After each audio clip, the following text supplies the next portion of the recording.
మొదలుకొని తండ్రి దగ్గర పెరుగుతున్న ఇతను మంచి మంచి వస్త్రాలు, విలువైన వస్త్రాలు ధరించుకున్నాడు. ఇక అక్కడ ప్రారంభమైన అతని చరిత్ర అనుకున్నదేంటో తెలుసా?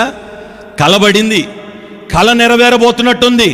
అందుకే మా నాన్న మంచి మంచి బట్టలు వేస్తున్నాడు, ఇక నా బతుకింతే, ఆహా ఎంజాయ్ హ్యాపీ అనుకునే లోపు అన్నలందరూ కలిసి తీసుకుని వెళ్ళి గుంటలో పడేసినారు.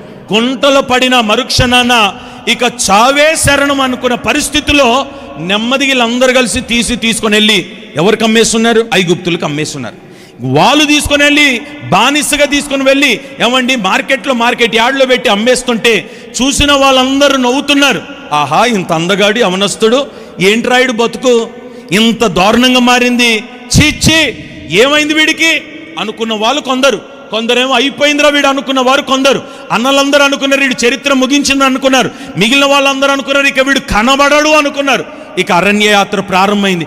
గుంటలో పడిన వాడు అమ్మివేయబడిన వాడు నెమ్మదిగా రాజుగారి ఇంటికి వెళ్ళినాడు.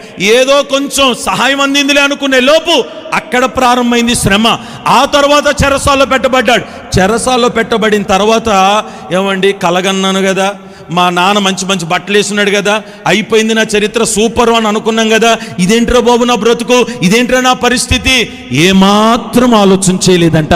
తన ఉద్దేశం, తన ఆలోచన ఏంటో తెలుసా?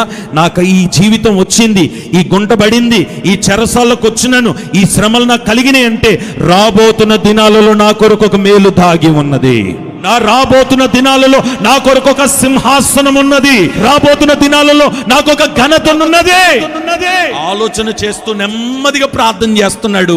ఈ లోపు ఈ యోసేపు చరిత్ర మార్చడానికి అన్యుడైన రాజుకు కలబడిన ఆ కళకు అర్థం చెప్పడానికి ఈ అరణ్యంలో ఉన్న వ్యక్తి ఉపయోగపడ్డాడు. ఈ అరణ్యంలో ఉన్న వ్యక్తి ఉపయోగపడితే ఆ కళ చెప్పడం ఆలస్యం, మరుక్షణాన ఆ కళకు అర్థము చెప్పిన అరణ్యంలో ఉన్న వ్యక్తిని తీసుకొని వెళ్ళి దేవుడు ఎక్కడ కూర్చోబెట్టినాడు తెలుసా?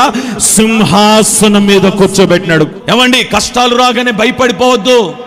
నీ కుటుంబస్తులే నీకు విరోధులుగా మారుతారు, నీ బంధువులే నీకు విరోధులుగా మారుతారు, నీవు నమ్ముకున్న నీ స్నేహితులే నీకు విరోధంగా మారుతారు, నీవు కన్న నీ పిల్లల నీకు విరోధముగా మారుతారు. యోసేపు వెంబడించినాడు, అరణ్యములోనే వెంబడించినాడు. చివరిగా ఆయన స్థానం ఎక్కడికి మారిందో తెలుసా?